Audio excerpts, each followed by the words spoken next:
This one for WWE champions. Pay to win like every day, yeah. I don't play mobile games. Funny how they still think I'm a broke man. Then I'm broke. Even though I be pulling Hogan's. I spent like 40 grand on a couple thousand pictures of some sweaty men. It's time for Phil's day off because yesterday was my day off from streaming. I don't have too much particularly to talk about today, but yesterday I had a million things to do. I had to go to the garbage dump. I had to stock up on so much stuff around the house. Like I had to go to the pet store and buy a bunch of stuff for Jasper Kitty, and stock up on other things as well. I had to go grocery shopping, so I had a lot to do. I was out and about for a lot of the day, a big chunk of the day. My wife beat Power Washing Simulator, which is a game that she's over a week ago. She started playing it on Xbox Game Pass, and not knowing what to expect. Right? She's thinking, oh, it's just a game about power washing, so it's just going to be like a relaxing game. It'll probably be a grind, but it should just be a game just to relax and chill. So she thought, oh, I'll play it a little bit piece by piece for a while, right? Like, it's not something you're going to want to continuously play because it's just power washing. Oh, no, the game has an insane plot. This game, Power Washing Simulator, just so you know, for anyone who has never played this game, has a plot about missing cats, a mayor who seems to be making really bad choices and all the people in this town hate him, okay? A volcano that seems like it's going to erupt and kill the people in the town next to it, okay? Mysterious happenings with things seemingly magic, okay? I mean, I can keep going on. I don't want to spoil the entire story of the game, but literally, like, you start just washing arbitrary things in the game. But as you're doing it, there's all these plot lines popping up in messages you get. And you're like, what? And then as you start washing stuff, you find like little Easter eggs and hidden secrets that reference this plot going on. So you could very much just ignore the plot. You could just say, okay, all you do is power wash stuff. It's true. But if you pay attention to the plot, it's a whole other, it's got fantasy, sci-fi, like thriller aspects to it. It's weird that's where they went with that game. So she was hooked. She was riveted. And so she's been playing it for like a week and a half, and then she beat it last night. Well, I say during the day when I was actually out doing my errands. And when I came home, she's like raving about how good it was. You know, telling me all about the end of the game and basically saying, you know, if anyone is interested in a game that is relaxing, but at the same time has an amazing plot that keeps you hooked. Because the thing is, as you're power washing, you want to keep playing. Even though it's a grind, you just want to keep going because you want to see what's the next wild part of this plot. What could possibly happen next? And then something crazy happens. You're like, what? Who would have thought that would have been in there, right? So anyway, yeah, pretty interesting. And give it a look. And by the way, it has all these different expansions. Now, those you have to pay for. The base game is on Game Pass right now, but you have to pay for all the... They have expansions for Warhammer 40K, Final Fantasy VII, Back to the Future, SpongeBob SquarePants, yes. All these things from pop culture. You can actually buy DLC expansions and do those as well. So, pretty funny and pretty fun. I recommend it. Having watched her play it, I recommend it, but just understand the gameplay is literally just power washing stuff. So it is grindy and can get boring and repetitive, but there's actually a really cool reason to keep going, okay? Cool. So anyway, after that, she's like, well, she needs something else to hold her over, because the next game she's interested in is Dragon's Dogma 2, and so she downloaded Forza Horizon 5 off of Game Pass and started playing it, and I watched her play it for a few hours, and she doesn't play driving games. She doesn't race at all, and she likes it, but there's definitely some things about it that I agree with her that aren't that fun for a newcomer. For example, you start the game with these amazing events, like you're chasing a plane and get to the festival, right?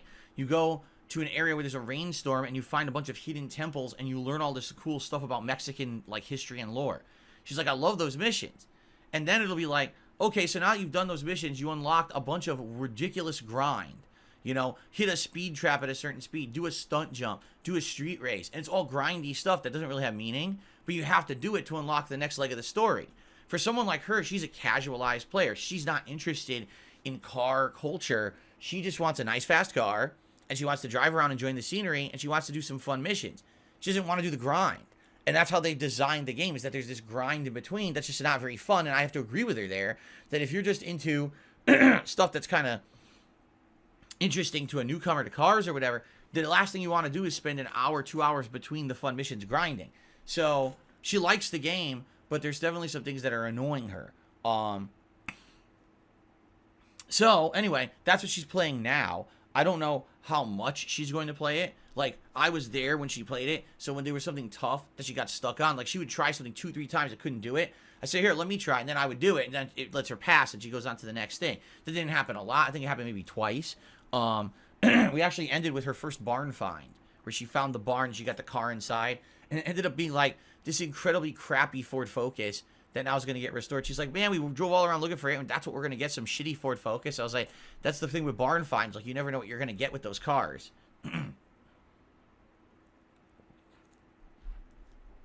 So anyway, that's what she's up to now. And for dinner, we ordered Korean food again. Remember a few weeks ago, I told you the first time ever we had tried Korean barbecue? We tried Korean again, and I got my very first ever authentic bibimbap. Does anyone know what bibimbap is? This is a authentic Korean dish that includes various different kinds of vegetables prepared in different ways, as well as meat and an egg on top. Okay, so it had all this stuff. It had kimchi. First time I've ever in my life eaten kimchi, which is fermented cabbage. Unique, interesting. I liked it. I was like, oh, this is something so different. Oh, it had marinated bean sprouts, and those were all right. They were very, very hydrating of the mouth. Like, they had a lot of water in them when you ate them. What was the thing in the upper left-hand corner? Hold on, I'm having a brain fart. Oh, it was like the specialty pickles. They were these small pickle chips, but they had this like seasoning on them, so it had a little bit of spice, but a little bit of sweet flavor too. That was unique. I never had anything like that before. And then here's the thing that blew me away: seaweed. But the seaweed was the kind of seaweed that's dried and prepared to be used as like a wrapper in sushi, but it was its own pocket of seaweed on rice. So I was like, I don't think I'm gonna like this. It looks weird. It looks like it's black. And you're like, oh, anything black? That doesn't sound appetizing.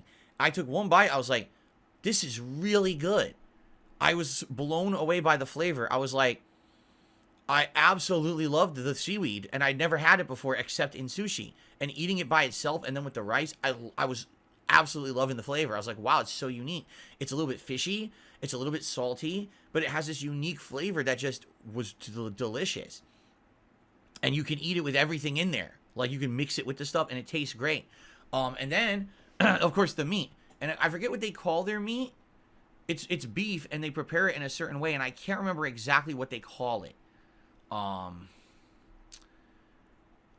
think it starts with a B. I can't remember right now, but it's their preparation of the beef, and it tastes great. Oh, is it bulgogi or something like that? I think it might be bulgogi, beef bulgogi. And that was also absolutely amazing. Sweet, tender, flavorful. Okay? The only thing, I'm going to be honest, the one thing I was disappointed at was the egg, and because they overcooked it a little bit. So the egg around the edges was a little bit, you know how when you overcook an egg on the edge, it's like hard, and it's hard to like eat because it doesn't just break with a fork. It's like has that film around it. And the egg was soft, but also it was a little overcooked, so you can see there's a little bit of the cooked yolk. And I was like, that's definitely not supposed to be like that. You know, it was overcooked, the egg. So that was the one disappointment. Everything else in the dish was amazing. And I was like, this is cool because, as I've told you guys, I live in Washington State. This state is a melting pot for Asian cultures. This is the state that when people fly over from Asia to the United States, they have to go here first. This is where the airport is that they all land at. And a lot of Asians who, you know, immigrated here just stayed. They said, we're just going to stay in Washington. So we have all this Asian food here. And Korean food is one of the few things in the, you know, how many years that I've lived here? 10. I've never tried it before. And my wife and I trying it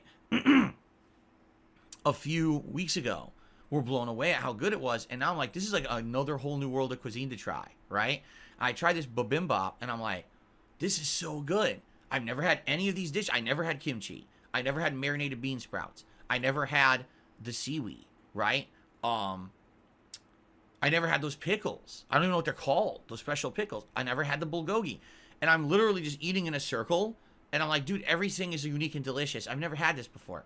I'm 41 years old and I'm still exploring new cool cuisines that are in my area, right? Pretty neat. Green Mega Man says, can you show us what the leftovers look like? Sure, let me bend over and show you as it comes out the other end. Hold on. No, I ate it. I ate it, and any leftovers, you know, it wasn't significant. We put them into our waste disposal in our sink. So, anyway, anyway, really? Anzo Kamaru says, you haven't lived till you had someone's 70-year-old grandma's homemade kimchi. It hits different. That was the first exposure to kimchi I've ever had. I've seen it in the Yakuza video games and Lost Judgment video games, but I've never actually tried it before. And I don't know if that was actually representative of what it was supposed to be. It was pretty unique. It had some good flavor to it, but I don't know, is it supposed to be more vinegary? It's supposed to be hot. I've heard of hot kimchi, and this kimchi was not hot whatsoever. It was just kind of like vinegary. So I don't know if it's supposed to taste any different or whatever. No, I'm telling you guys, there weren't significant leftovers to save. I think the only thing that was left, I ate all of the seaweed, I ate all of the beef, I ate the egg. I think there was a little bit of the bean sprouts, a little bit of the kimchi, and a little bit of the pickles left. Just a little bit. So that I got rid of.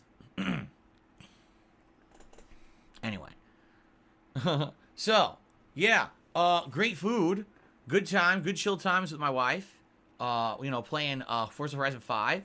It was a pretty good day off, I would say. Pretty good day off, and I was really enjoying myself. So there you go.